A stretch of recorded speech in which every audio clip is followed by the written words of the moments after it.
Hello, everyone. Bonjour et bienvenue. Thank you for joining our virtual meeting of the CPATA Board of Directors. I now call this meeting to order. If you'd like to listen to today's meeting in French, you can access the simultaneous interpretation by clicking the globe icon at the bottom of your window and selecting your language. As we come together today from many different regions of our vast nation, I'd like to begin by acknowledging the land we call Canada as the traditional and ancestral territory of many Indigenous peoples. We respect the histories, languages, and cultures of First Nations, Métis, Inuit, and all First Peoples of Canada, whose presence continues to enrich our vibrant communities. We have a full agenda today, reflecting the great work of CEO and Registrar Judah Straczynski and the CPATA team since our last board meeting in December. I'll share a few highlights and then we'll commence. The first administration of the new knowledge exams for trademark agents and patent agents took place on March 5th and 19th. These exams were the result of a rigorous development process that relied on licensee and stakeholder expertise and were built based on global best practices in high-stakes examinations. The first skills exams will take place in the fall. The qualifying exams process is now based on a transparent competency profile, which enables trainees to see what's expected of them as professionals, to study toward these competencies, and then demonstrate their knowledge and skills in an exam based on the competency profile. More transparent and clearly understood entry to practice requirements are intended to make the patent agent and trademark agent professions more accessible. Improved accessibility based on the enhanced competency framework does not erode the robust knowledge and skills that will be required to become a patent agent or trademark agent. We're not making the substantive requirements easier, but we are making it easier for people to know what's expected of them, which is fair and serves the public interest by increasing the availability of IP expertise in the Canadian marketplace. CPATA is grateful to the many licensees participating in working groups on various elements of the new exam administration, and we look forward to continuing that work throughout 2024.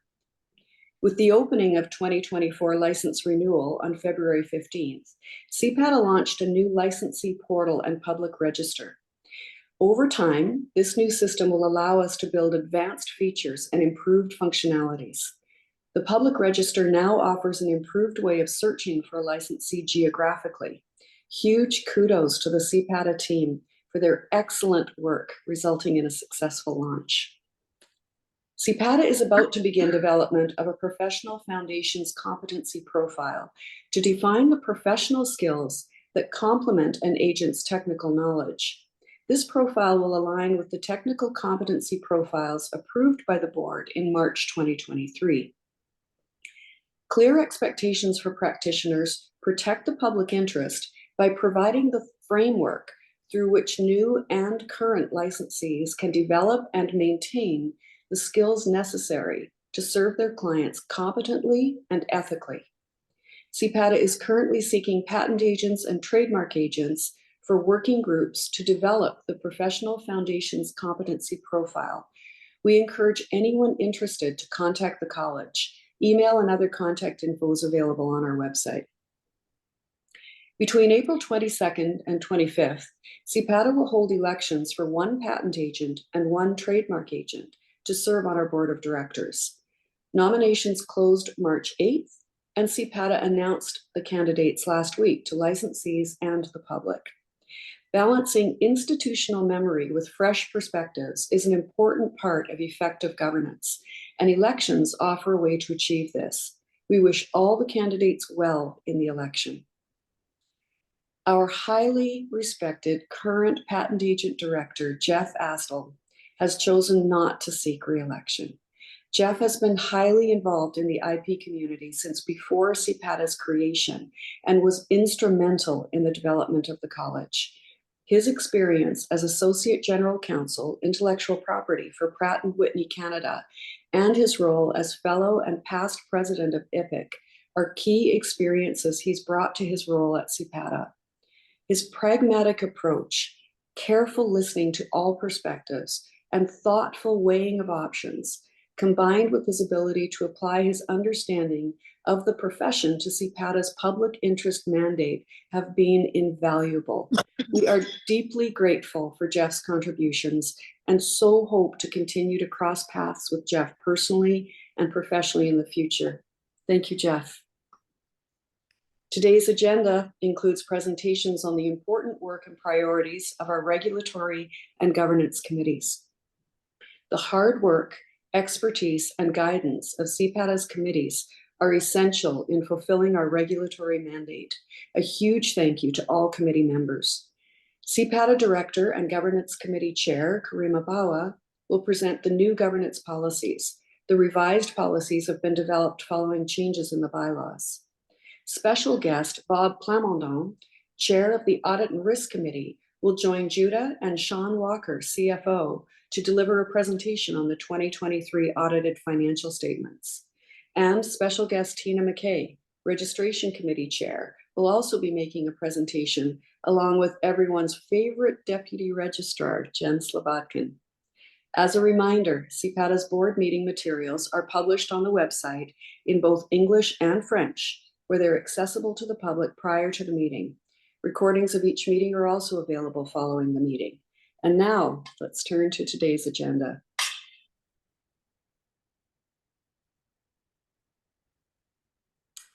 We will start by asking for any conflicts of interest. So I'd ask board members to declare if you've got any conflicts regarding any matters or materials on the agenda. Any conflicts to declare? All right, seeing none, we will move forward to the next section, which is approval of our agenda. So I'm looking around the room here and wondering if you're all content with the agenda as circulated, or if anyone has any concerns. No, I think we're good. So we will consider our agenda to be approved. Next item, approval of the minutes. So there is a motion, be it resolved that the minutes of the December 14th, 2023 board meeting are approved. So could I have someone make that motion to get it on the table? Karima. Oh, thank you, Karima. And Amber, I saw your hand raised to second the motion. Thank you. That motion is on the table. Are there any comments or corrections, omissions, anything on the minutes that anyone would like to mention before I call for a vote? All right, seeing none. All in favor of the motion? Any opposed? All right, that motion is carried. All right, moving right along then into our committee reports section. So the first committee report that we'll be enjoying today is the Investigations Committee. So Victoria Reese, General Counsel, Professional Regulation, over to you. Thanks, Ruth. Nice to see everybody. It's a beautiful spring day here in Halifax, Nova Scotia. I'm going to talk about the Investigations Committee first, and I'm really happy to say that they're a little bored. So as is clear from the written report from Chris Dangerfield, the chair, the past quarter has been quieter than they've experienced over the past 2 years.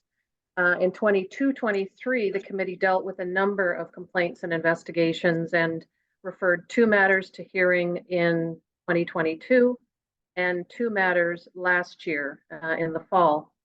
At the present time, there is 1 ongoing investigation, and the report is going to be presented at the May 16th meeting of the Investigations Committee. So as a result of the timing of this investigation, the January and March meetings of the Investigations Committee were able to be canceled because there are also no ongoing policy discussions at the moment. So I'm also really pleased to say that the recruitment process, the request for expressions of interest for service on the Investigations Committee generated 10 really strong applications. Very well qualified individuals. And of course, that makes the job of recruitment and selection that much harder. I did create a short list with Judah's help and interviewed them last week. And recommendations will be made to the Governance Committee at its meeting in May and to the board at the AGM in June. And so I'm really pleased with really pleased with the caliber and experience and skill level of these new recruits if they're approved. So are there any questions about the Investigations Committee report? Okay, if not, if it's okay, Madam Chair, I'll move on to the Discipline Committee. So because the Investigations Committee was so effective at getting everything off its plate, it has now loaded up the plate of the Discipline Committee, and that's the way it works.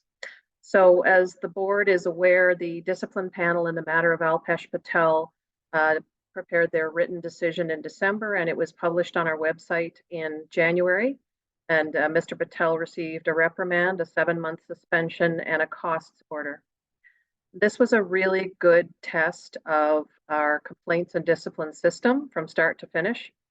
And it also illustrated the effectiveness of the training and preparation that went into readying the discipline committee for their work. Really, it's worked very well. Pre-hearing conference proceedings are underway in the matter of Matthew O'Day and Imran Siddiqui, and they will get underway soon in the matter of Eric Fincham. The committee has scheduled this year 3 meetings of the full committee, and they had their first such meeting in February. And this is to both get everybody together to discuss their experiences with proceedings to date, to do more networking and learning amongst themselves, and also to discuss whether there are any issues with the policies and procedures and framework for their work. And as a result of their meeting in February, they've asked for policy development, more specific policy development relating to the application of the Official Languages Act to exhibits and decisions and the sort of output and inputs of the discipline panel. And they've also asked for development of a policy along the lines of those followed in Ontario with Ontario regulators about streaming matters as early as possible, streamlining matters through early identification of areas of agreement and dispute between the parties. So it's a more formal process for doing that. And so I'll be working on those for the committee over the next few months. So are there any questions in relation to the Discipline Committee? Leonora?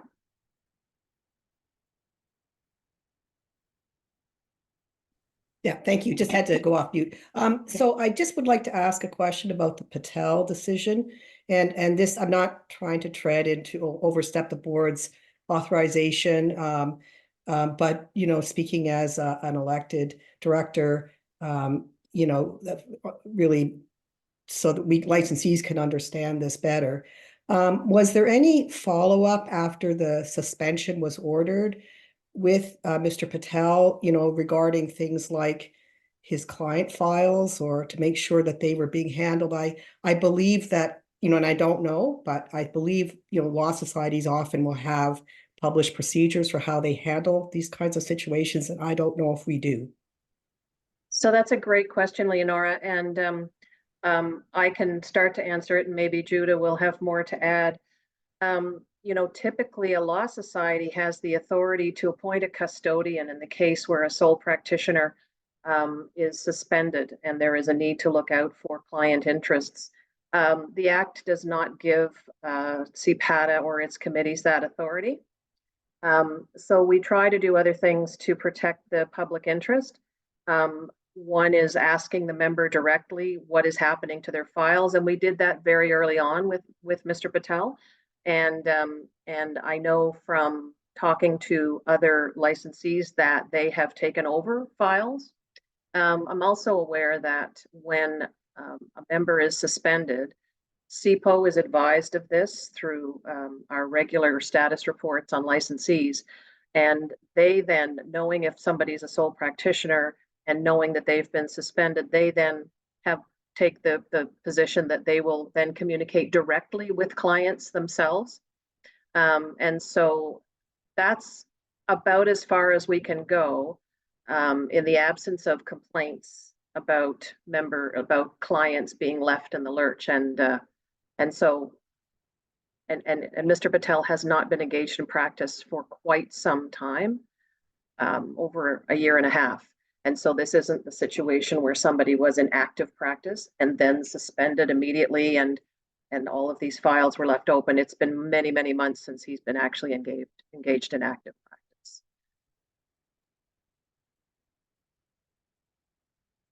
Thank you, Victoria. I mean, I understand the constraints, and I'm just, yeah, okay, thank you. Are there any That's other very questions? Yes, I wanted to just, if I may, Madam Chair, I noted that that you were in the process of publishing, or will be publishing shortly, the decision on Canley, and that we will be posting those. So I just wanted to commend you for that initiative, and to also ask when do you think that will be up and running on Canley? Will it be shortly, or do you have any idea of when Canley will start publishing our discipline committee's decisions? I've been in touch with them to get the most up-to-date process, because it's been a little while since I was at the Law Society and the procedures changed a little bit. So I have the instructions about how to do it.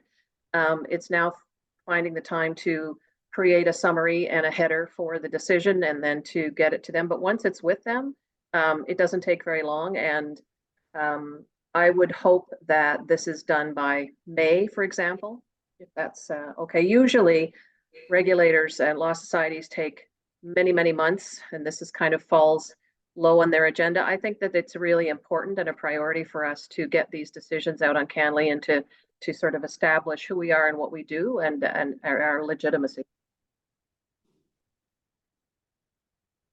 Great point, Tom. Any other thoughts or questions for Victoria before we move on to our next report? Welcome, Bob. See, you just joined us. That's great. All right. Thank you, Victoria. That was an excellent presentation, as always. Really appreciate it. We're going to move to our next report now, and that is from the Registration Committee. So Tina, welcome. Thank welcome. you. Thank you. Tina's the chair of our committee, and thank you so much for the incredible work you do. It's such a pleasure to have you with us today. So over to you, Tina and Jen.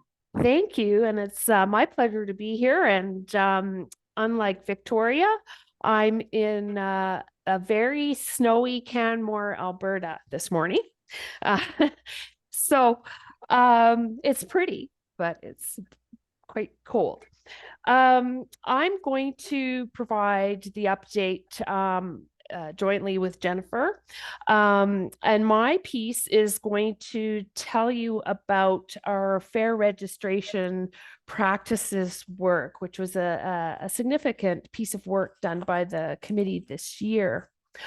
By way of background, although CPATA is not subject to fairness legislation, as a regulatory body, we're committed to fair and defensible registration practices. And since its inception, CPATA has aligned its practices and policies with fair registration principles. In late 2022, myself and the vice chair of the registration committee conducted a self-assessment of our registration practices. And the goal was to demonstrate compliance with accepted standards and look to improve any registration practices. Rather than an independent audit, this internal self-assessment was done due to cost effectiveness, certainly, and also the chair, as chair, and I guess during my day job, I have quite a bit of experience working with fairness practices, as does our vice chair in his regulatory work. In terms of how the process worked, we followed the Ontario Fairness Commissioner's Guide because it's considered a leading guideline for this type of review. We looked at the registration practices across all processes, right from agent training, admission, all the way to full licensing in Class 1. We were assisted greatly by registration staff who provided evidence to demonstrate compliance with the specific duties, reporting requirements, and general fairness duties as outlined in the Ontario Fairness Commissioner's Guide. Each duty and reporting requirement was reviewed and received a score based on demonstrated components. And the scoring system identified areas for improvement and benchmarked against future assessments. The committee, with staff assistance, prepared a robust self-assessment report with recommendations for future work in this area. So just in terms of some highlights, in terms of overall compliance, I'm happy to report CPATA demonstrated overall compliance with general and specific duties and identified some minor areas for improvement. Measured against the Ontario Fairness Commissioner's guidelines, CPATA shone in many areas, particularly in matters related to best practices around setting fair and clear registration requirements, and in meeting duties around transparency as to what documents are required from applicants, and fair processes to consider documentation and applications. Also, a high score was received around having an internal review process. In terms of next steps, CPATA has developed transparent, objective, impartial, fair, proportionate, and principled registration programs, policies, and procedures. We did identify some areas for improvement, and we've created an action plan to enhance those registration processes and policies. Some recommendations include researching, benchmarking, and calculating processing and decision-making timelines, simplifying information on the website for prospective and current agents, expanding language proficiency requirements, looking to consider an access to application records policy, and providing additional decision writing training. Staff will implement the recommendations, and the registration committee will oversee the progress. It is our intention to do a review similar to this every 3 to 5 years, just to keep looking at our registration practices and to ensure that they remain fair. I'm happy to take any questions.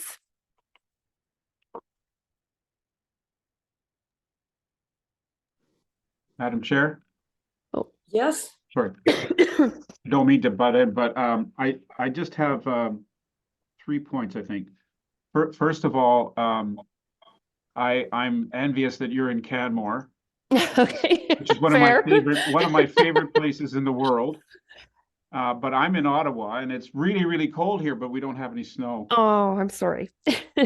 That's the first point. Second point is I wanted to congratulate you on this initiative, because I think it is a very important one that we review our processes.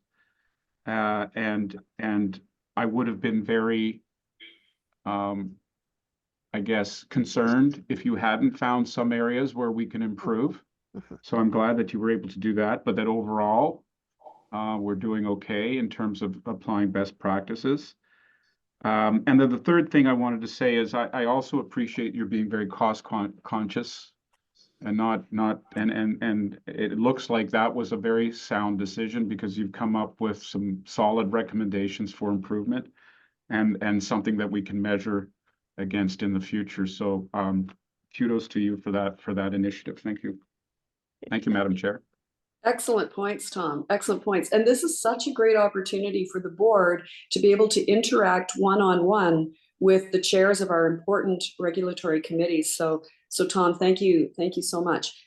Andrew, did I see you have your hand there for a moment? Thanks. Yeah, please. Yeah. Again, thank you very much, Tina. I have to admit, a bit of struggle grasping the self-assessment process and what it means. And I know this is my deficiency, but I'm wondering if maybe some of the other licensees might also benefit if you could just plain language a little bit more about because I'm reading about the OFC guide, and I can recognize that this is probably quite a challenge in a very short meeting to put it through. But you know, anything you could do to help me with my ignorance, I'd be grateful. Well, let me give a try. So basically, we did go to the Ontario Fairness Commissioner's site, and they do have a guideline. And we took that guideline, and I think if memory serves me correctly, there's at least 8 obligations that you should look at around various registration practices. So what we did is through each one of those, we worked, as I say, with staff to look at some of those specific requirements. I should say that there are general duties and specific duties. And general duties are things like being transparent, objective, impartial, and fair in your registration practices.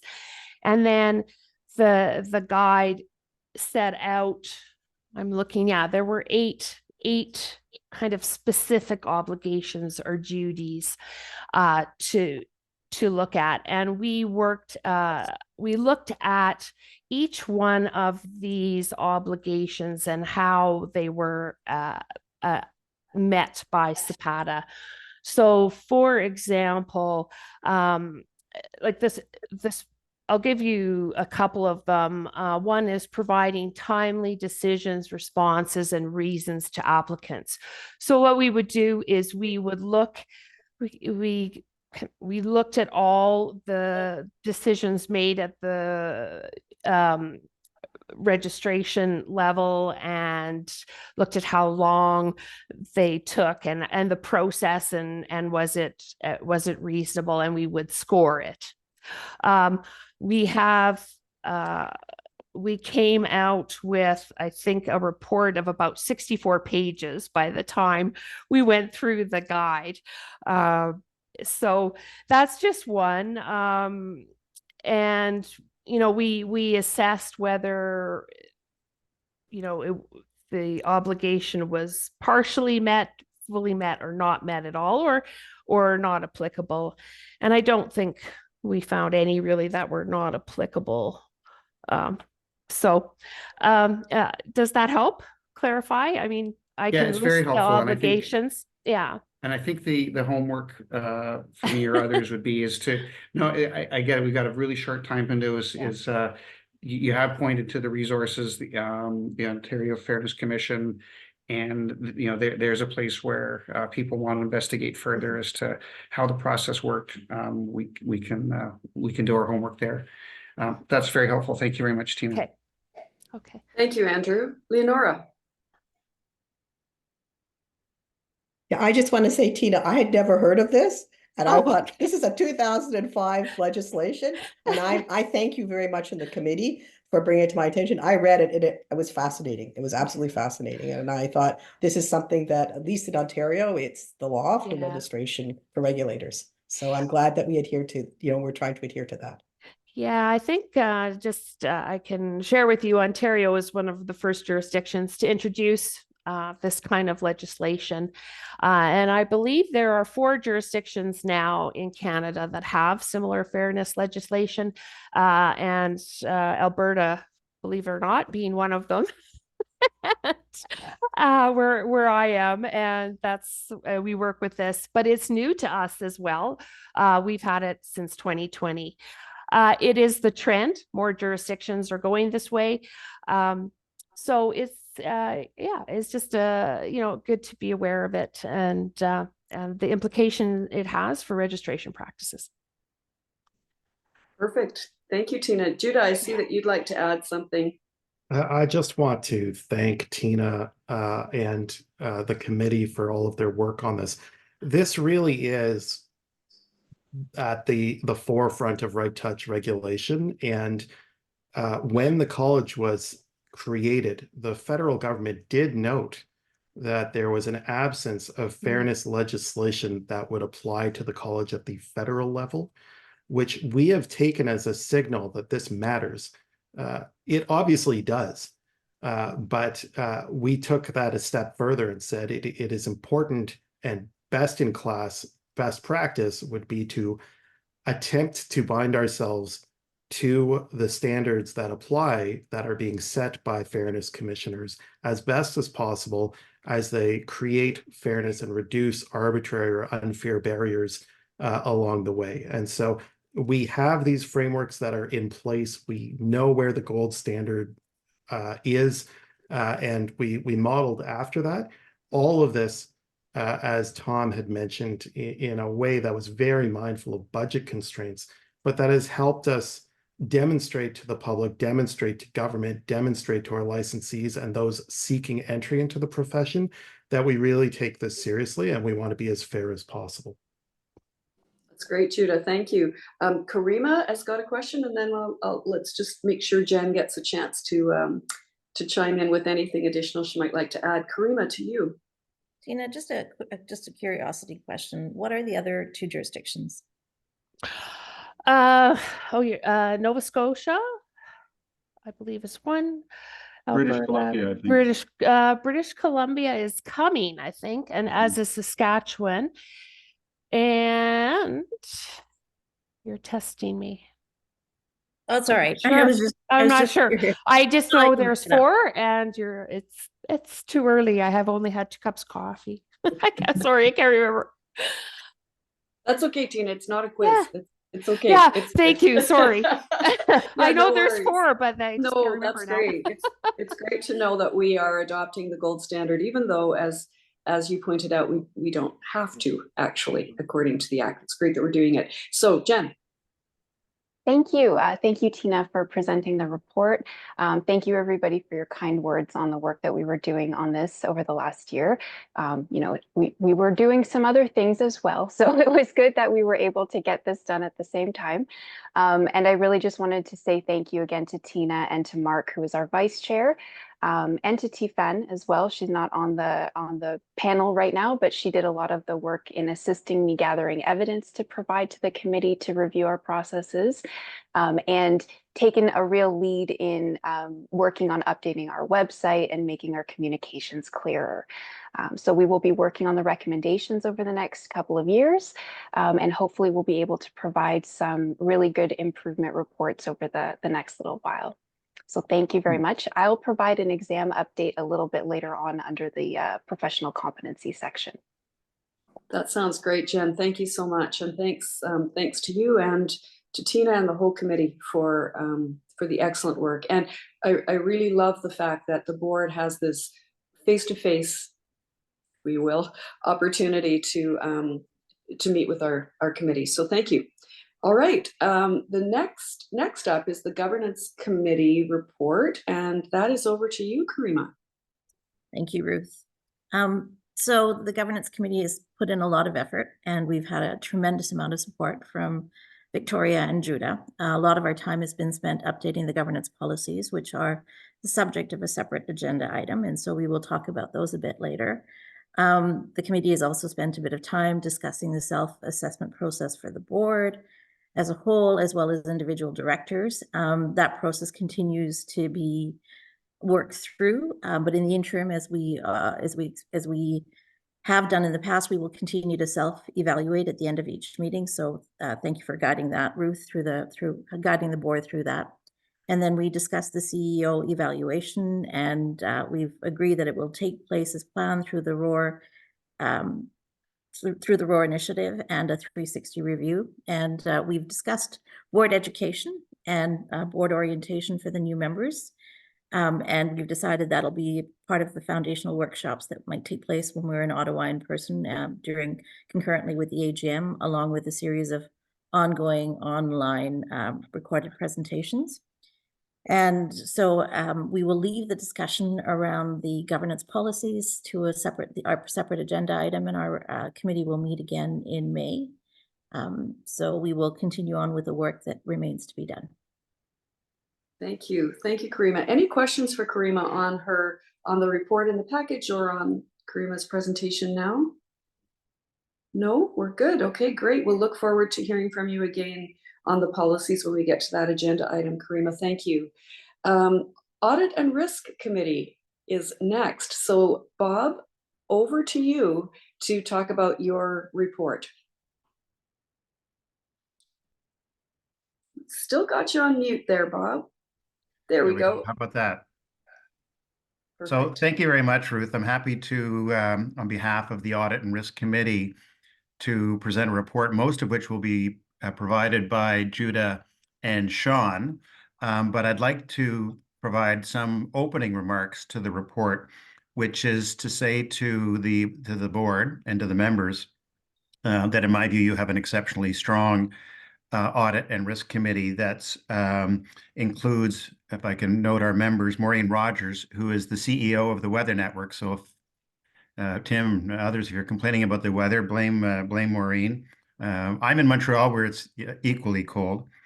We also have on the committee Yidis and Jeff, who serve on the board. So we have good visibility into the intentions of the board and whatever concerns that they bring. So that's a very good interplay between the work of the committee, which I view as independent, but also to have good connections to the board. And we are extremely well supported by Judah and Sean, who pay attention to the details in a remarkable way. As a committee, we meet regularly to not only review the risk register, but the periodic financial statements, and we pour over them in a I would say a level of detail and scrutiny that is ensuring that all expenditures are well thought through, and questions are asked. We explore options for cost savings, all the way through, carefully monitoring the budget on an ongoing basis, and the actuals in comparison with the budget. We have done a considerable amount of oversight on the 2024 budget, particularly with the change in fees and exploring all the options, introducing contingencies, being ever mindful of building up or establishing reserves for both operations and for non-recurring events. So the committee, in my view, is functioning, as intended, with lots of vigor and enthusiasm. Also, Vicky, I would point out, it keeps us on track because it's a tough group to corral and schedule. So we appreciate her work. And so I would then turn it over to Judah and Sean to walk you through the statements. The committee has reviewed the annual financial report, recommended approval to the board of directors.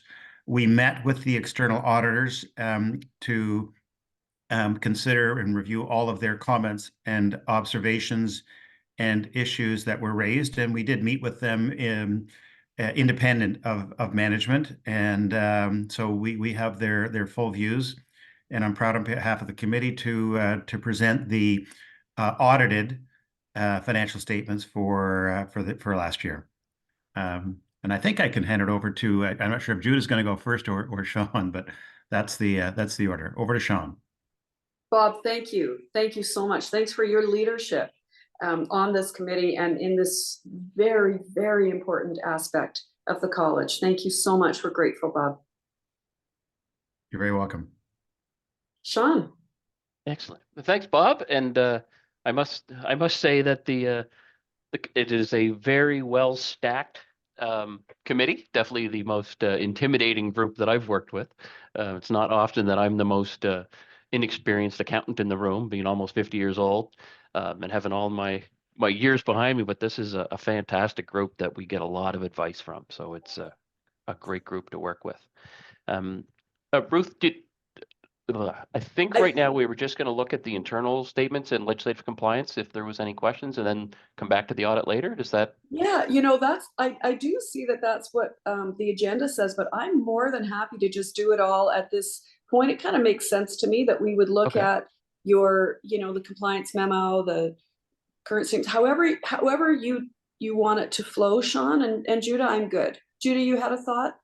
Yeah, I think why don't we start with the compliance memo, and maybe I'll just cut to the chase because the memo is pretty self-explanatory. We do this as best practice to document to the Audit and Risk Committee and then to the board that we are complying with the key areas of risk. There is a development that I haven't shared yet, even with Sean or Bob, which is that yesterday we did receive correspondence on our official languages matter.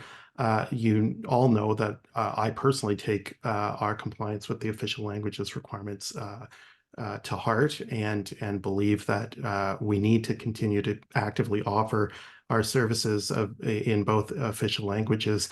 And I'm pleased to report that we received a final report of the Commissioner of Official Languages, finding that we had implemented recommendations arising out of an investigation that is that we received some time ago.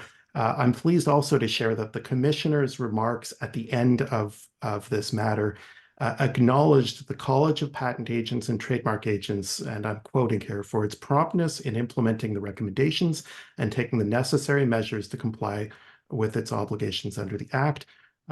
We immediately implemented the recommendations as requested and sought further guidance from the Commissioner on areas where we had further questions around how to do so, and we are continuing to do so. We even kicked off this year with an Official Languages Act training for all staff, and we will be continuing with some interesting sessions for staff around active offer in the regulatory context and best practices in that regard. So I'm looking forward to continuing the training. As a group where the majority of staff operate in both official languages, it is helpful to have these reminders that we also need to focus on the legislative requirements, which we bake in as a matter of due course, but I can report that we are now deemed fully compliant. Thanks.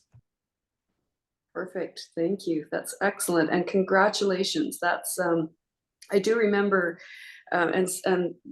those board members who have been with us since the very beginning when we started with no funding whatsoever and no sources of income. Complying with the Act was virtually impossible in the very beginning. We always wanted to, but we simply didn't have the resources. And as soon as we did, and with all the good guidance that you mentioned, I'm so glad to know that we've succeeded in that really, really important piece that we've been wanting to succeed at for a long time. So thank you. Thank you.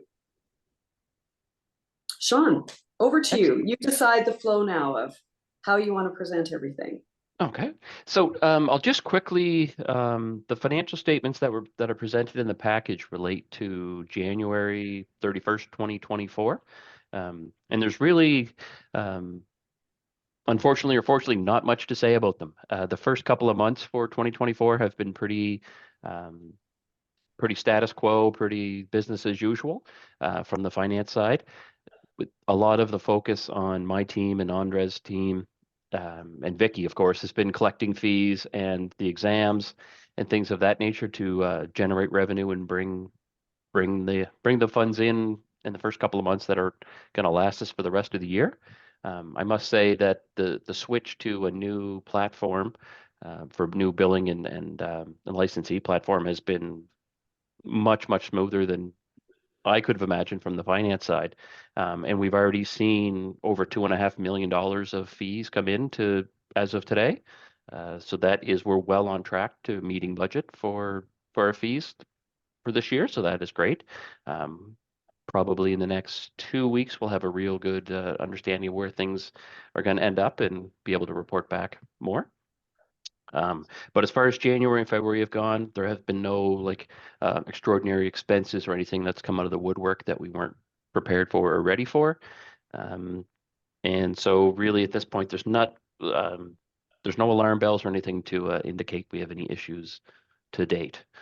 So if there's any questions on the January statements, by all means, please ask away. But at this point, they're so preliminary, it doesn't really, there's not much to be gained by going through line by line. So any questions at all on that or the legislative compliance, please let me know.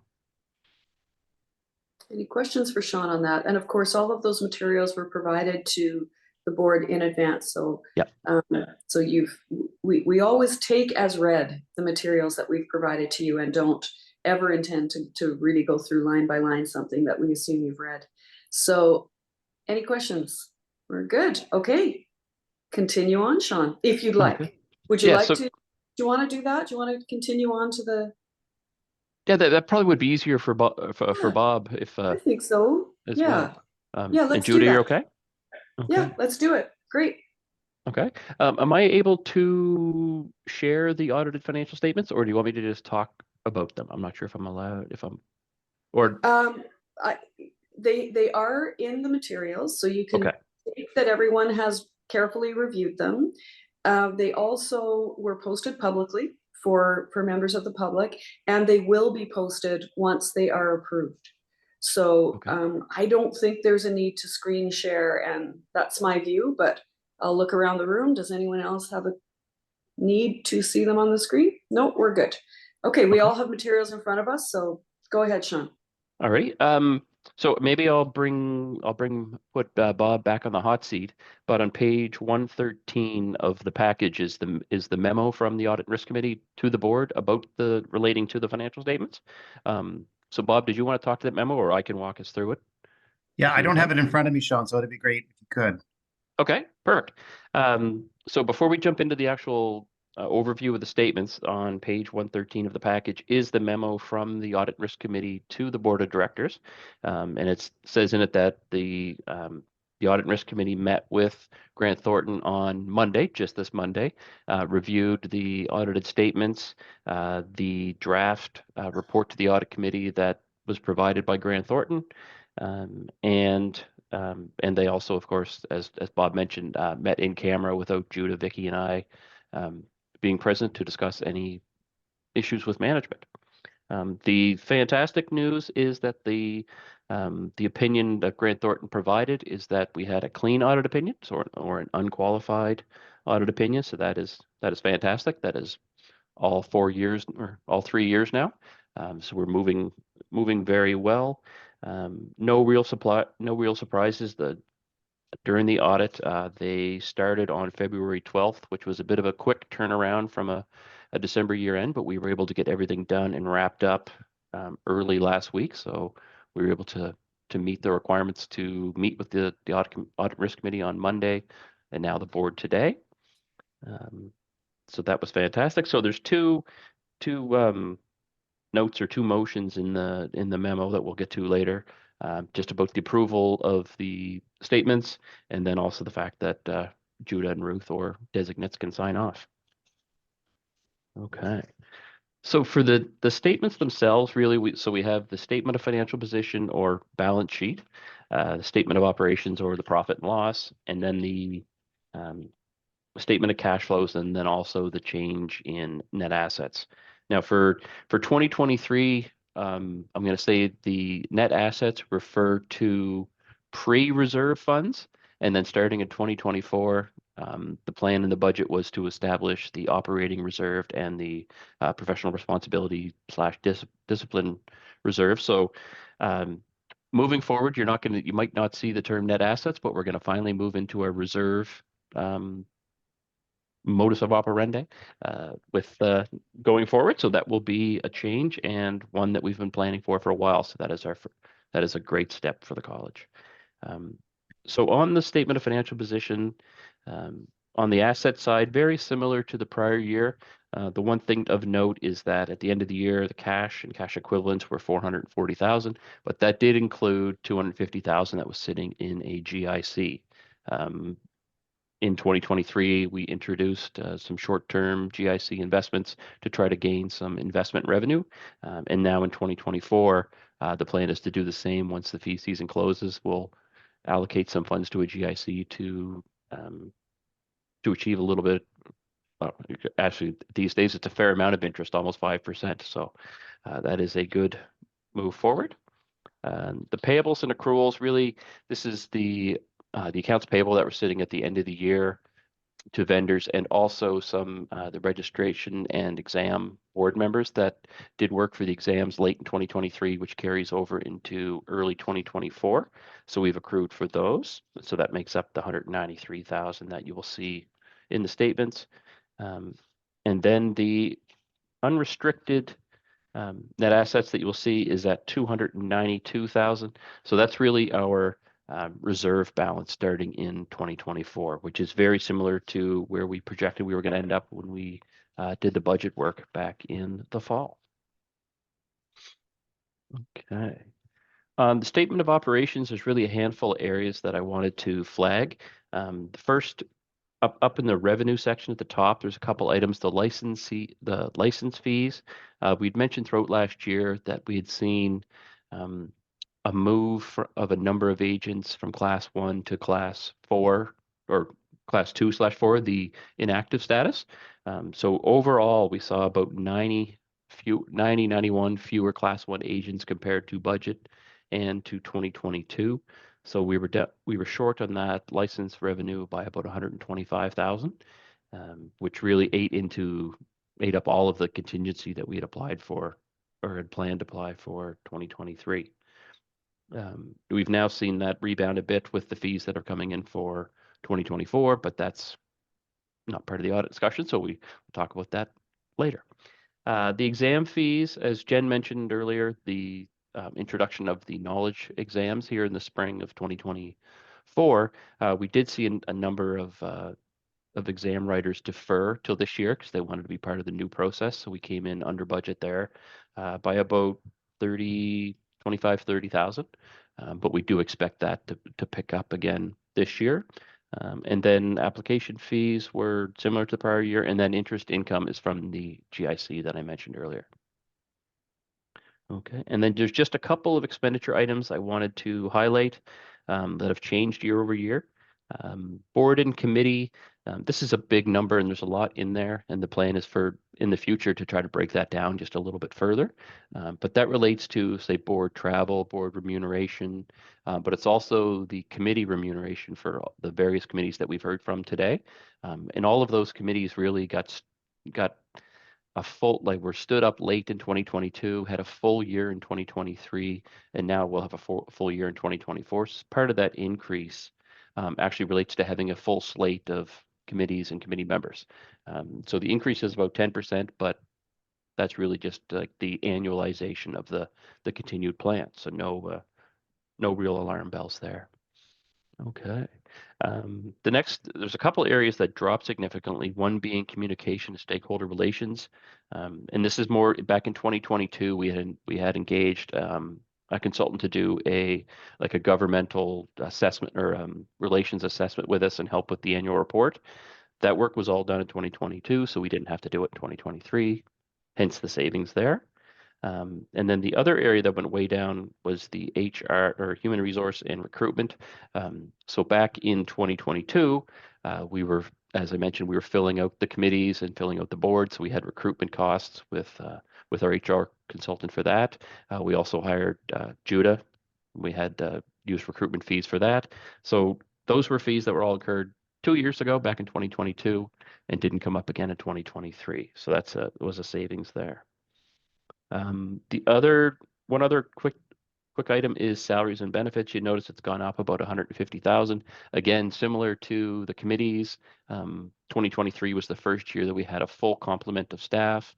We had Judah in place for the full year, and all the staff was there. So that number, the 815, is going to be like that's based on our go forward static number or current number of 6 staff members. So that's like a moving forward number. Okay, and then at the bottom of that page, you'll see that the deficiency year for the year was 12,585, and when we did the budget, we were looking at about 15,000. So really deficit, so very close. So our planning was very good back in the fall. Okay, statement of changes in net assets that really just shows the net income the prior year gets us to our 292. It's very similar to where the budget was. And then on to the statement of cash flows. Really, this shows the the top line shows the negative 12,000. That's related to the statement of operations that we reviewed. And then the changes on the balance sheet are what really reflect the cash in and out on the next few lines coming down. All to say that for the year, the cash balance went down by 14,000 overall, and we went from 454 down to 440, which was still very healthy at the end of the year and helped us to get through till fee season started in mid-February. Okay. Now, the next few pages are the notes to the financial statements, the potatoes to the meat and the potatoes. So if I won't go through those in great detail, but if anybody has any questions on the notes for sure, please flag them now, or any questions on the statements as well. Please let me know, and Bob, Judah, or I can weigh in. I would just add, Sean, that the external auditors had a unqualified opinion, as Sean says, a clean opinion. That's what we would expect. It would be unusual not to have that. It would be a sign that the books were not in good shape, or they didn't have good access. But it's not unusual to have a clean. It would be what's normal. There is a relatively tight timeline on the completion of the audit. I think that actually works to our advantage, because we get it's a very focused period of time. We have the attention of the auditors. The more these things drag out, the more issues that are raised. So I'm pleased that we have a timeline where the financial statements are not only audited in an efficient fashion, but that information comes back to the board and the membership in a timely fashion. So that's a positive, and not, I would say, a net stress. It's a net positive. Bob, I've never heard it expressed that way before. I'm going to take that to other organizations for sure. Deadlines are my friend. Wow. Okay. All right. New way of thinking. Love that paradigm shift. That's great. Okay. Any questions for Sean or Judah or Bob? All right. So there is a motion. Be it resolved, the board approves CPATA's audited financial statements for the period ending December 31, 2023, as provided in this meeting package. Could I have a board member so move? Tom, thank you. A seconder? Brigitte, thank you. All in favor? Actually, sorry, before I call for a vote, any discussion, any further discussion, any last questions? Okay, now I'll call for a vote. All in favor? Any opposed? All right, that motion is carried. Thank you so much. And Bob, thank you again for all of your work and for joining us today. Really appreciate it. Pleasure to serve. Thank you. Thank you. You're welcome to stay, but you're also free to go as well. Entirely up to you. Okay.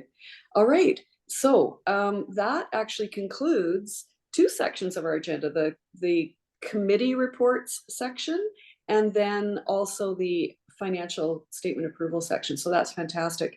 The next item on our agenda then is the regulatory principles that guide our work.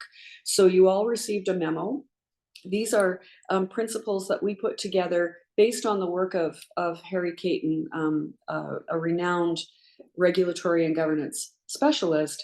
And this is the annual review of those. And so I'm going to hand it over to you, Judah, to provide any additional color context over and above what you've already provided to us in this excellent meeting materials package. Thank you. Thank you, Ruth. And I just wanted to thank the work of the governance committee, because they're the ones with staff assistance from Victoria Reese and others who really looked at what have we done lately, which is exactly the purpose of this exercise, is to step back and look at about an annual basis against what are considered some of the best-in-class principles for what a professional regulator, that is a public interest regulator, must be considering, both on the macro and on the micro. And so Harry Caton, who is considered one of the leading thought leaders, one of the leaders who has been the architect of countless regulators at this point, brought in to advise and recommend, has developed these principles, which we have used verbatim And then we used them as the test. And what's fascinating, I think, and why I included last year's report compared to this, is that we have always been doing our best as a startup regulator to meet the best practices of public interest regulation. And part of that was about trying to be clear to everyone what we mean by the public interest. And so if you look at last time this year, or near this year, when we looked at the public interest factors, we were still building the foundations. We were just starting to update board policies. When bylaws were renewed, bylaws were amended, it created a trickle effect or a knock-on effect where because certain governance issues moved into bylaw from our board policies, the board policies required a review. And you'll be hearing about the final product of that review today. And so we were kicking that off last year and looking at that and including it as a go forward. And you'll see in today's that we're coming to that decision point where we can say we have done that, and we've had significant improvements of the existing policy reflecting those changes. And so you can see that this is iterative and continuous, but always focused on those public interest policies and principles. Another example of work in progress that's coming to its fruition was that we were drafting a policy on what the public interest means for a regulator in this space. And we consulted on that, and we got input from directors and from licensees about this. And it led to an improvement on the paper that we had circulated, which we're now going to be including as an appendix to our governance policies, so that our directors, our committee members, our staff, and the public can all be aware that when we talk about the public interest, this is not one public. It is many publics, as you'll see in the appendix. It includes licensees. It includes users of licensee services. It includes complainants. It includes the public writ large. And so there are many publics who we consider as we consider the public interest as a concept. And we spell that out for all to understand what that concept means, because it is a term of art and one that has particular meaning to us as an institution for how we regulated the public interest in this environment with this statute, with the history that has brought this profession to its current state of being subject to professional regulation and all that flows from that. And so we're seeing also our regulatory rhythms occur. You can see in 2023, we were moving towards the idea of more regular reporting. Quarterly reporting was the objective from our committees. And this was to enhance oversight, but also facilitate greater dialogue and greater opportunities for the public to see the work of our committees.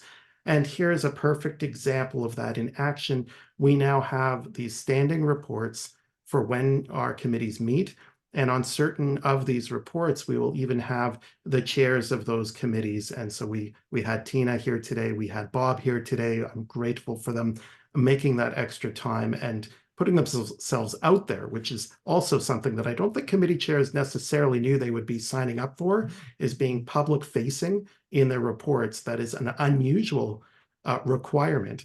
And yet they have all taken up this request and happily contributed and transparently so that we can all see the work. And so you're seeing lots of progression, and you can see that in 2024 we're hitting some key further pieces around the regular governance cycles, around board, around committee appointments, around following our strategic plan and our annual work plans, and revising our board governance policies. So the work will never stop, but it is helpful for an organization to check in and make sure that its North Star, the public interest, is being served.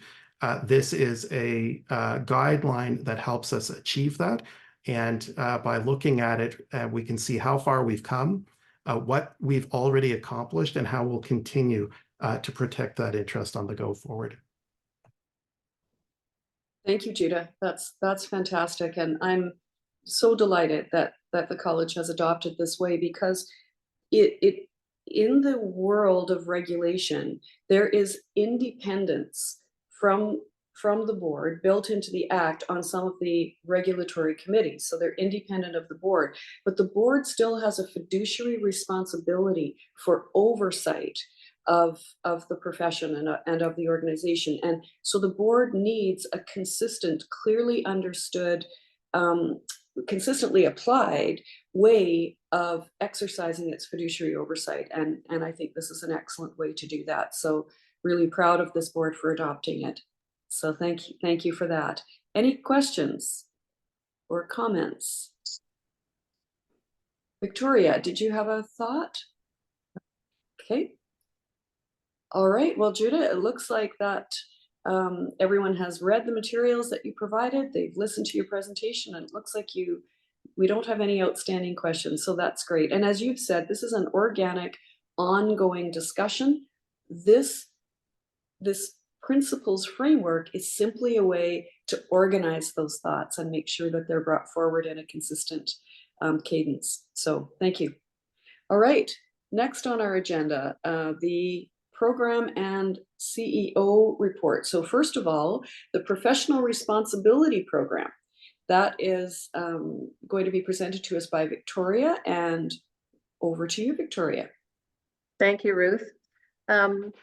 So unlike what I said about the complaints committee being light on work right now, which is extremely positive, I can say that in terms of the professional responsibility program, it's been a busy last reporting period. I'm not sure if it's because the holidays are a time for licensees to deeply reflect on their ethics and professional responsibility. But I was pleased to receive a number of ethics inquiries, and in December and January in particular. And so now I can start to see whether there's a pattern to inquiries going up and down and that sort of thing. And I would say that last year it was not dissimilar, and so that's just kind of interesting. And so our ethics inquiry numbers were picking up. Our agent conduct inquiry numbers also creeped up, but virtually all of those matters are addressed informally without the need for a formal complaint. And this is a very positive aspect of our proactive regulation and our right touch regulation. And it's a situation where both parties get their questions answered, resolved, or the parties understand that this isn't for CPATA and we don't have to waste time going through a complaints process. So that's positive, but those all take time.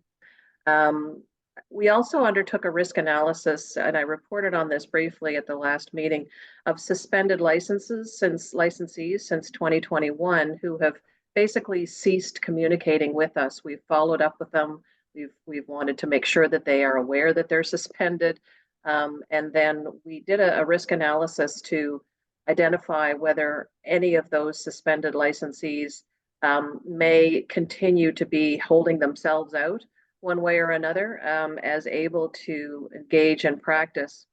And so this analysis led us to follow up with 6 agents, and we were able to resolve a number of concerns with potentially misleading marketing. And so for any license that is suspended in April for failure to renew, we will undertake a similar analysis. And we've had, I would say, pretty good response to that. As I've previously reported to the board a number of times, the college is currently the subject of a judicial review application with respect to a complaint dismissal involving Professor Andrew Olkowski. And this was originally filed in late 2022 and has been delayed for a number of reasons, none of which lie at the hands of the college. And this has now been firmly scheduled to be heard by the federal court on April the 3rd for 3 hours. On a more positive note, I guess, members of our team are developing an enhanced education program for licensees with regard to their duties under the Code of Conduct. And this is to supplement the ethics articles that we've produced in the past 2.5 years. So we plan to create some video programming to highlight the fundamental rules under the code, and in the context of the scenarios that have come forward to us from licensees to make them as practical as possible. So we want to add value to the proactive ethics and professionalism guidance and resources that we can make available to our licensees. And to this, we plan to also add a growing number of practice management resources to support the competent and ethical practice of our licensees. So this is going to be a great year of building the library, so to speak, to add value to our licensees. And it also demonstrates our commitment to being proactive and principled in our approach to ethics and professional responsibility support for our licensees. So that's the PR program at this moment. Any questions from anybody? That's there fantastic. You go, Ruth. Yeah, that's fantastic. Any thoughts, questions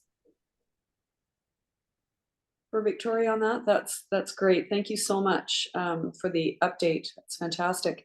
All right, next on our list, professional development and competency. Over to you, Jen. Thank you very much, Madam Chair.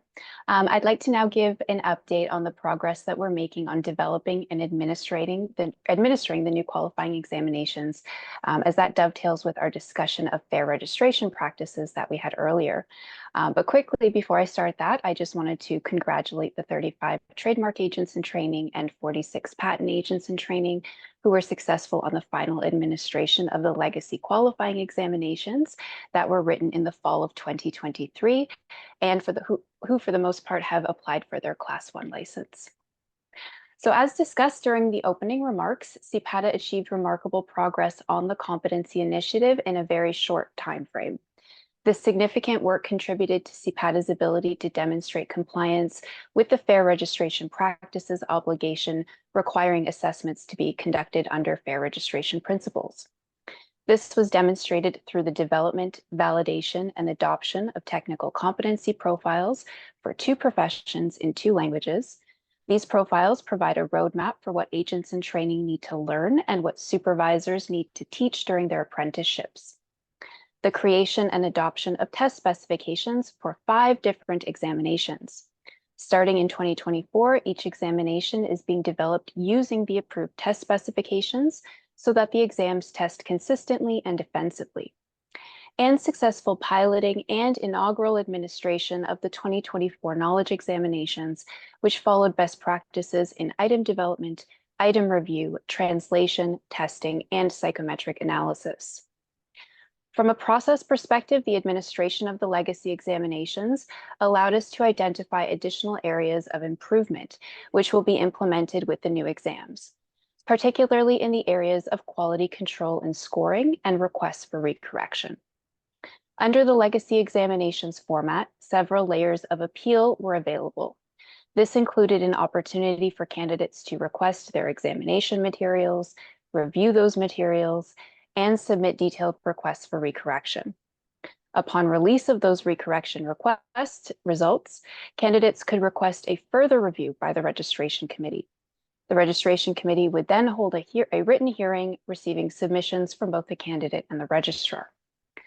The exam review, recorrection, and registration committee review were all available for each exam written by a candidate.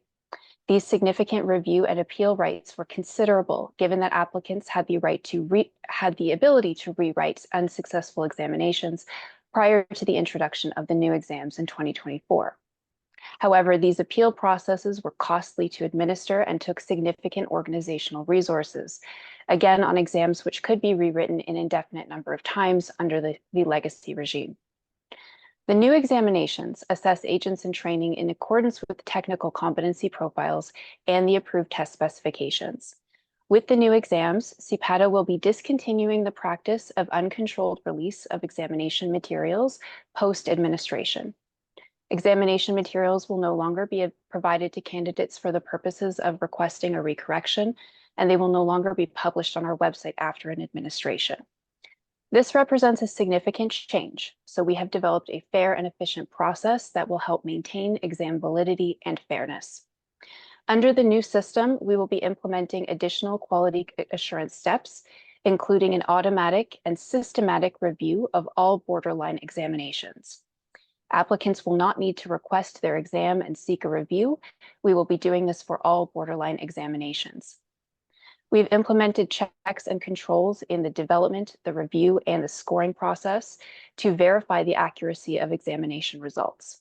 This includes investigating and resolving any discrepancies or questions before releasing performance reports. In addition, before notifying any test takers of a result of competency not yet demonstrated, we will complete an independent review of that result. As mentioned, these reviews will be automatic and at no cost to the candidates. For this reason, performance reports will be considered final when published. This change in process helps us strike a balance between fairness, cost effectiveness, and exam defensibility. A significant part of the work that we've been doing has been designing a sustainable exam development framework that safeguards the security of past questions to preserve the ability to reuse content in whole or in part when appropriate in the future. In summary, we want to set candidates up for success. So the changes that we are implementing are supported by the competency profiles and the test specifications, which tell people what they need to know, the exam setting process, which is highly defensible and allows best practices for high stakes examination, and the provision of candidate resources, which includes sample exams, candidate orientation sessions, guides, and FAQs, which help candidates prepare. So that's the end of the update for professional competence. I'm happy to take any questions. Wow. Wow, Jen, that's amazing. Oh my gosh. Wow, how progressive. It's absolutely fantastic. Absolutely fantastic. Thoughts, questions for Jen on this really important work? Looking around the table. Jen, I'm not seeing any questions at this point, but of course, everyone knows Jen is always available. Her virtual door is always open. So should you have any questions, please make sure that you don't hesitate to reach out to Jen. She would be happy to help, I'm sure. Right, Jen? Of course, anytime. Okay, excellent. Well, thank you for an excellent presentation. And above all, thank you for the incredible leadership that you've taken in this area. Thank you. Thank you very much. Thanks. Judah, over to you for the CEO report. Well, thank you, Madam Chair. I think I should start by saying when you have staff who are as dedicated as we have, it makes the CEO role and the need to present all the less important. You've heard lots of wonderful developments. You heard in the chair's opening remarks about our new licensee portal and the improvements we've been able to make to our registry system. These were huge wins for the organization, for the public writ large. And I'm so just so inspired by the entire team that made that happen, with Andres Diaz leading the charge on that. In terms of the renewal season, Sean gave you an early sense that things are going very well. I just wanted to give you a further contextual update. The number of licensees we have in a profession will vary over the course of the year. As we're doing budgeting, there will be people coming and going, deciding it's time for them to retire or change practices. At the same time, we have people writing exams who are coming in to join the profession on succeeding as so many did on the 2023 exams. And so you have a bit of a licensee life cycle, and the numbers will go up and down over time. But when we opened the portal for renewal, there were approximately, well, there just over 2,200 individuals who we expected would be able to renew. About 2,239 at that specific moment in time, with some applications for various licensing requests in the hopper. We just kind of had to pick a point in time and say, let's use that. We now have 1,700 and change agents having renewed. So with about a week and a half or 2 weeks to go before the end of renewal season, we have 75% having already renewed. In a professional regulatory context, that is an outstanding number. You often have people waiting till the end in our experience. And so to see such a proactive effort by the profession to renew in this manner is really quite excellent to see.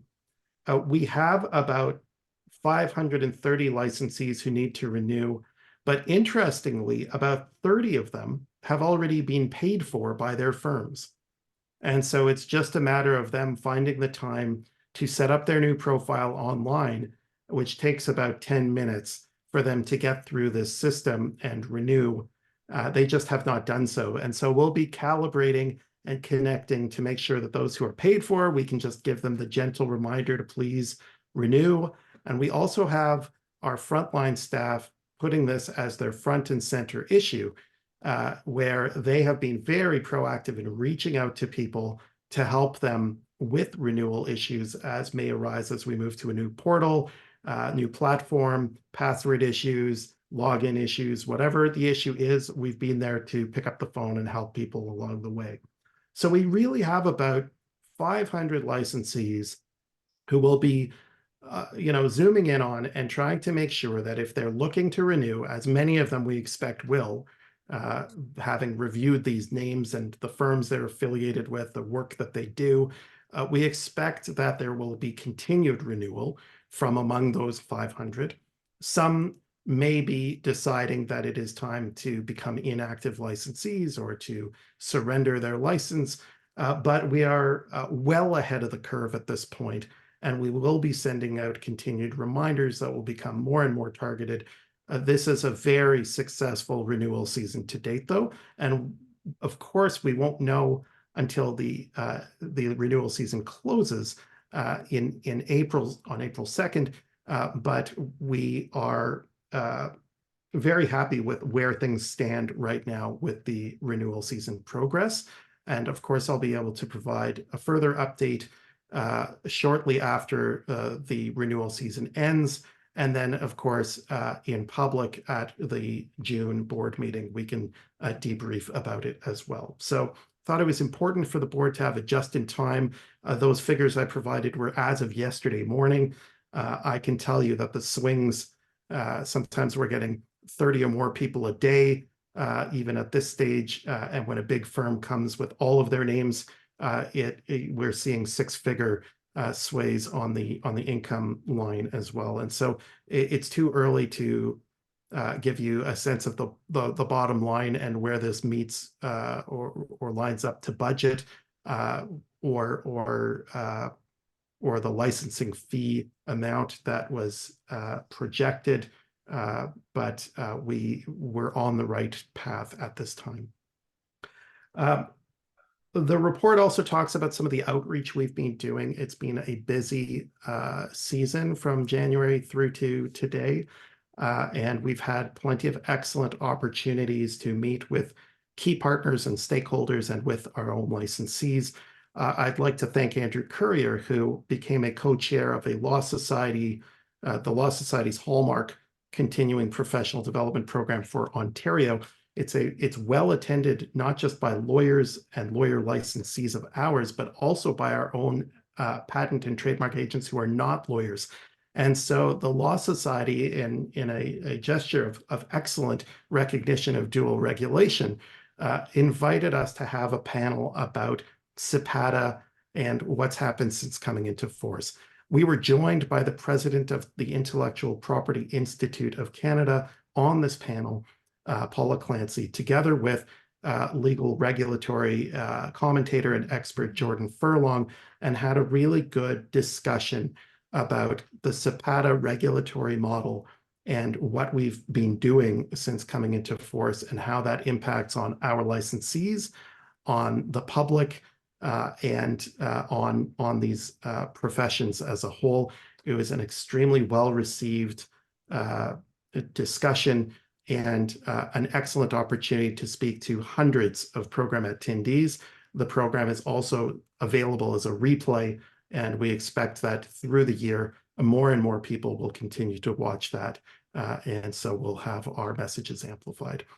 So that was just one of several outreach efforts. We also had an in-person where I went down to Ottawa and had a lovely opportunity to bring CPO staff up to speed because CPO was highly involved in the launch of the college in terms of its statutory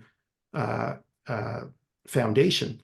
But CPO, after that project, had not heard much from CPATA directly, institution to institution, about what has happened since. We of course have good working relationships at executive level, but the 30 or so people from CPO who attended a meet and greet by me were very grateful for the opportunity to circle back to a project that so many people had been involved in. And it was a great opportunity for us to also surface some of the pieces where we're going to need to continue to work together.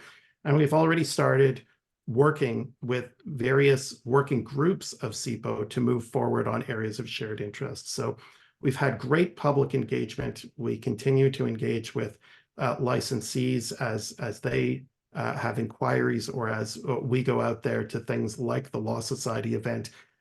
We've had good engagement with the Intellectual Property Institute of Canada on a regular basis as well. And that will continue into the coming months as well. So just wanted to give you a sense of those two snapshots, but you've heard lots from my colleagues about how the rest of it is going for the organization. And so I'll leave it at that. Thanks. That's great, Judah. Thank you. Any questions or thoughts, comments for Judah? Okay, well, we'll have more opportunity to speak with Judah later on this afternoon. So thank you.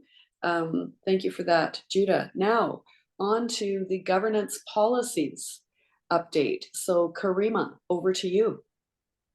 Thank you, Madam Chair. I thought I would start with some background to the work that was done by the Governance Committee in relation to the policies that we're about to have Victoria review with us. As you'll recall, CPATA's bylaws were amended in May of 2023.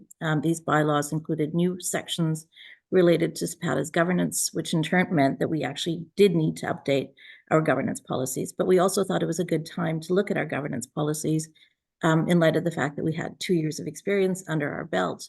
And we thought it was important that they were more user-friendly for board members, staff, as well as members of the public. And so we made it a priority in our part of our 2023-2024 work plan, and met in the spring of 2023 to agree on an approach, which meant that Victoria had a lot of work to do. And so we asked Victoria to undertake research on current best practices in governance, identify areas requiring update or correction in light of what we had seen and in light of what was in the new bylaws. We asked that she expand or reduce policies in areas where appropriate based on what we had already seen. And then she began the task of drafting these new policies as directed. The work continued through the summer of 2023, and the first full draft of the new policies were presented to the Governance Committee in the fall. I was very pleased with the amount of effort that the entire Governance Committee put forward, and we all did a very detailed review. We gave Victoria the green light to continue with drafting in accordance with the new format that she had proposed, and we also identified new areas for improvement.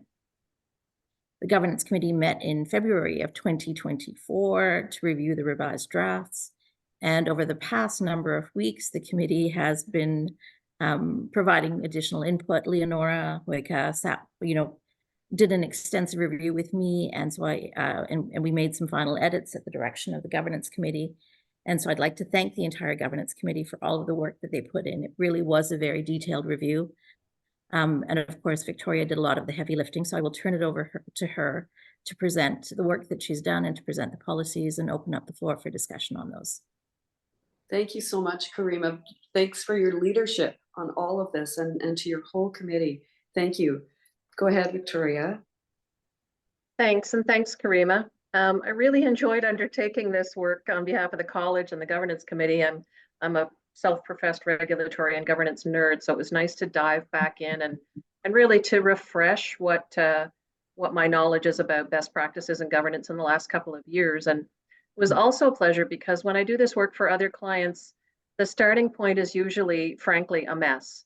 And there's usually a lot to wade through before you can get down to the brass tacks. And they're usually really outdated. And of course, CPATA's governance policies, as Karima said, are only 2 to 3 years old and were founded upon principles of excellence that remain relevant today.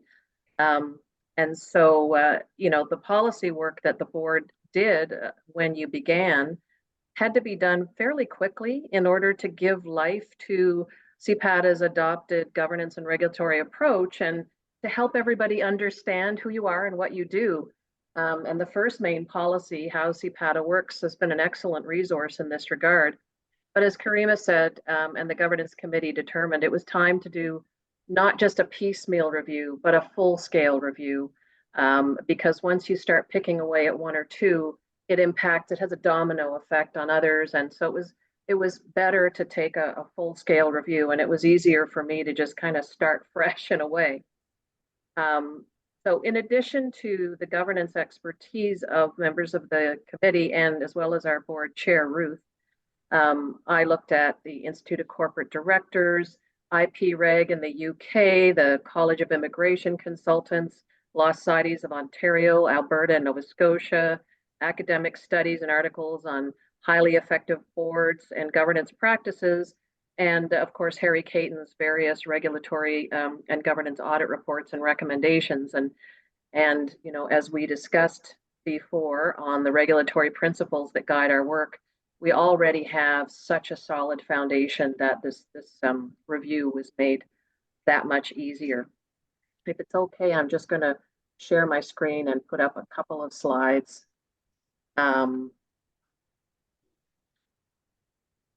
To help this along. So, oops,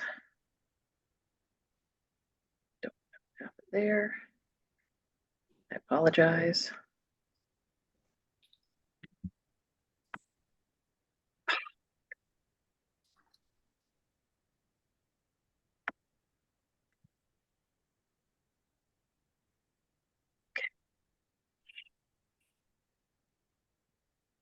My apologies.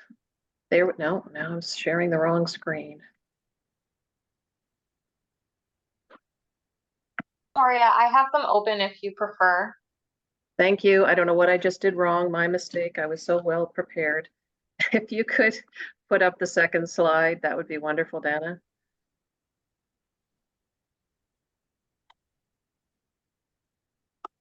I may be a governance nerd, but I am not a technology nerd. I apologize. So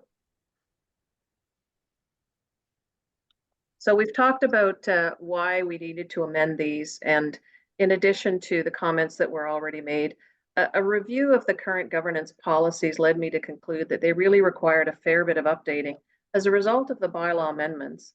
But we also found that they're repetitive and not really well suited to permit an ease of access and updating. And so in addition to doing a full-scale review, we wanted to try and streamline this where we could, and to make these into a very readable, user-friendly document. Next slide, please, Dana. So the approach we've taken to redrafting these policies has been to both focus on the board's and the CEO's key fiduciary duties without creating greater liability than is necessary, while remaining aspirational and providing guidance rather than being prescriptive. And thanks to Karima, we have removed almost every instance of the word ensure. The policies now reflect also the experiences of the board, committees, and staff since 2021, as well as learnings we can glean from other professional regulators where they've had both successes and failures. And so we need to look to those to see how we can do best.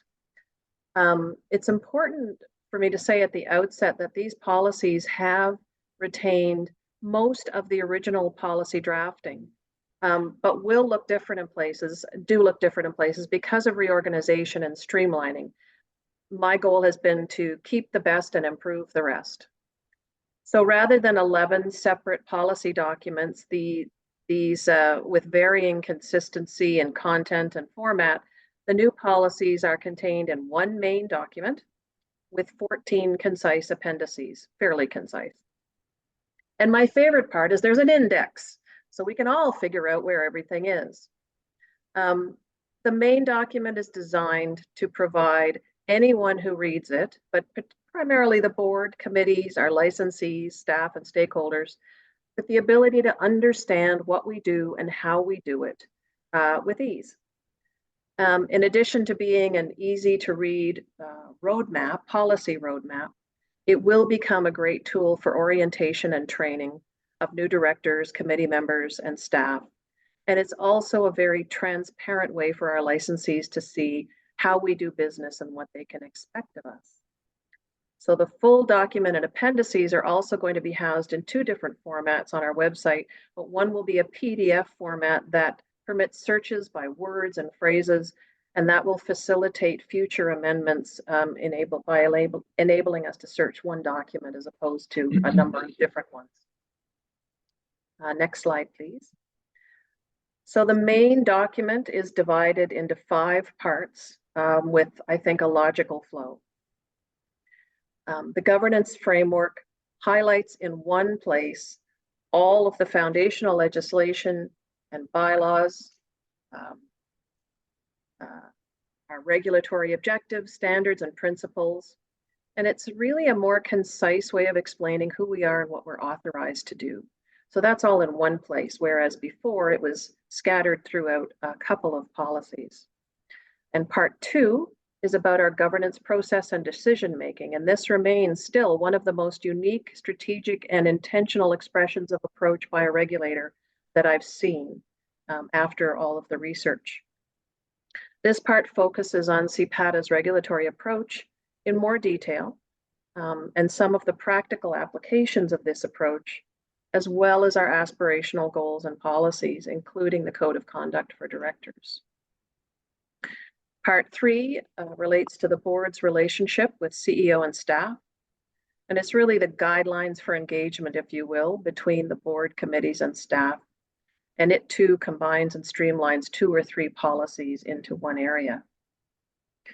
Part 4 outlines how the board engages in orientation, ongoing education, and evaluation, some of which you've talked about earlier today and will in a minute.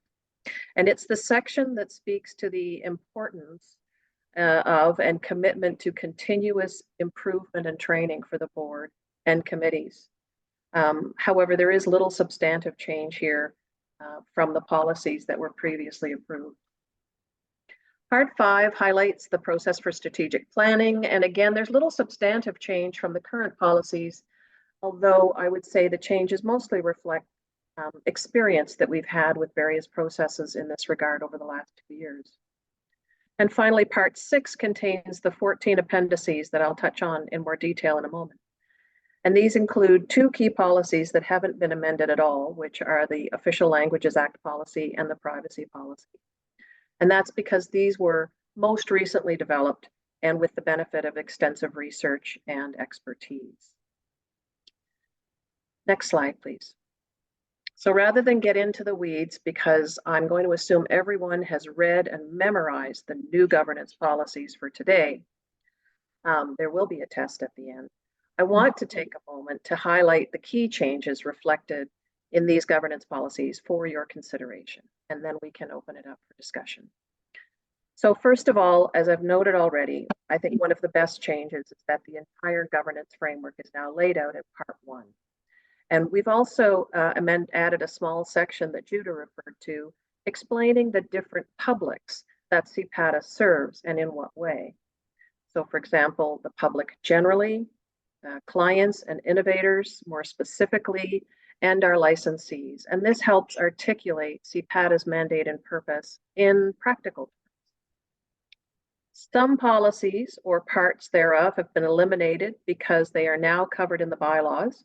And that includes, for example, nominations and elections and director reimbursement. Some policies or parts have been expanded to help cover the range of experiences that the board and committees have faced to date. For example, conflicts of interest and duties of confidentiality. Some policies have been reduced for the same reason, and that includes executive expectations of the CEO and board meeting processes. We really no longer need all the details that were included in those policies, given the foundation that's been created, the monitoring and evaluation that's in place, and the better understanding of everything that is done. A few policies are new in order to address what we identified as some gaps in governance best practices. This includes starting with a new conflicts registry, creating complaints processes with respect to board and committees and the CEO, and creation of a whistleblower policy. And as previously mentioned, a couple of policies have stayed the same relating to Privacy and Official Languages Act. Judah touched on this, that the public interest policy, while it was originally to be that paper that was created, that has been in fact shortened or streamlined, and as specific aspects of that public interest policy or paper have been incorporated into other policies and into the main document in order to really give these concepts life. And so rather than have them sort of siloed and isolated into a policy, we've tried to incorporate them in where appropriate. And finally, some of these policies now apply beyond the board to committees, CEO, and staff. And that includes the duties of confidentiality and other aspects of the code of conduct for directors. So I'd like to open it up for questions before we move forward.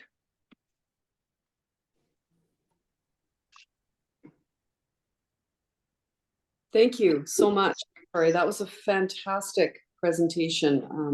You always strike that balance of exactly the right level of executive information to augment the package that, to your point, you can take as read. We all have spent significant time on the great materials. So thank you for that overview. That was terrific.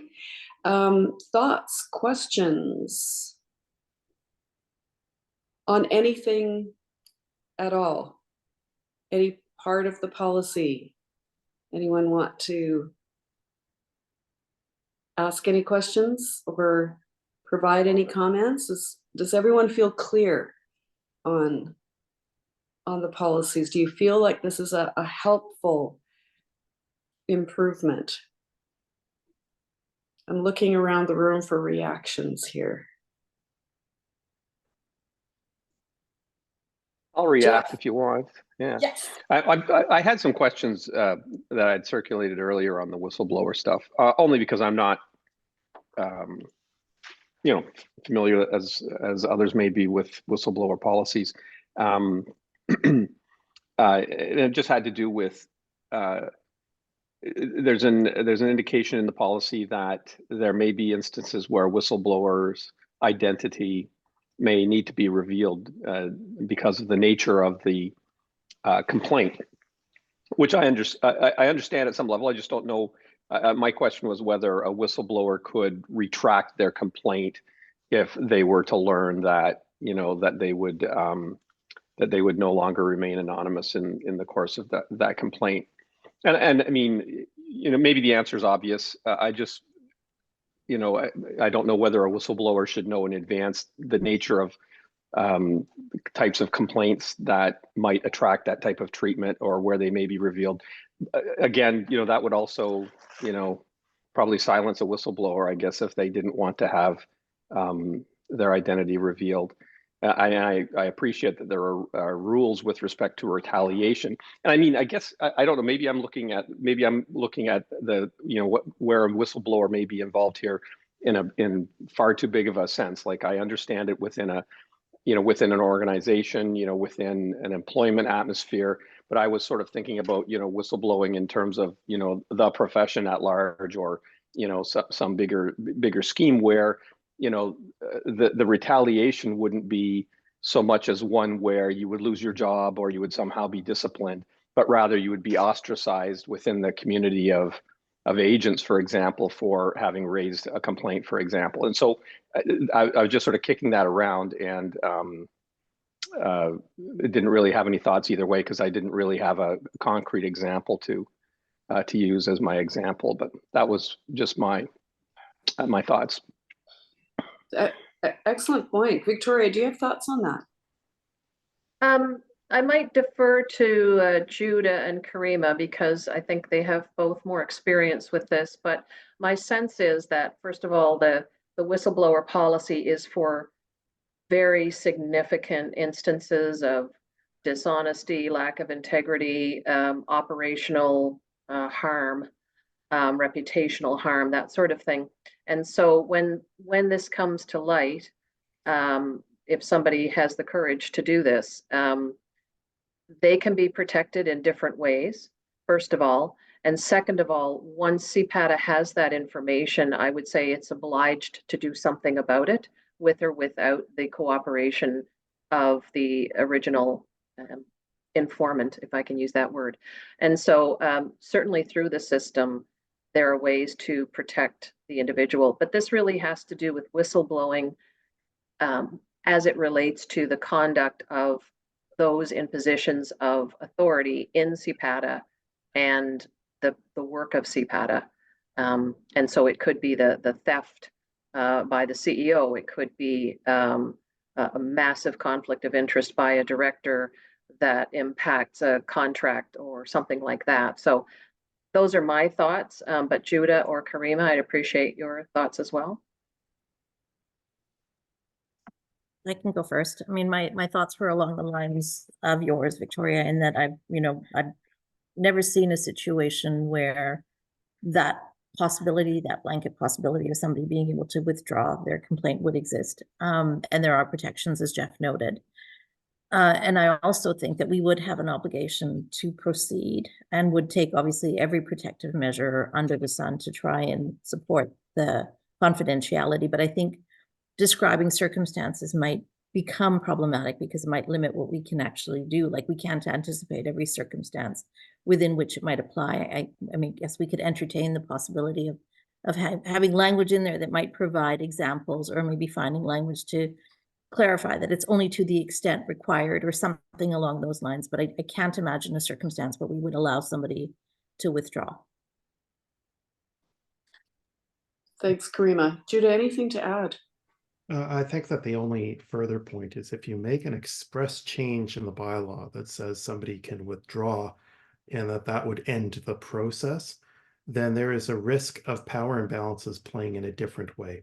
Where if somebody, for example, were to complain against me, and then I would do something behind everyone's backs to make the problem go away, and I know that I can make this go away because it will stop if this person just goes away, that defeats the entire purpose of a whistleblower policy.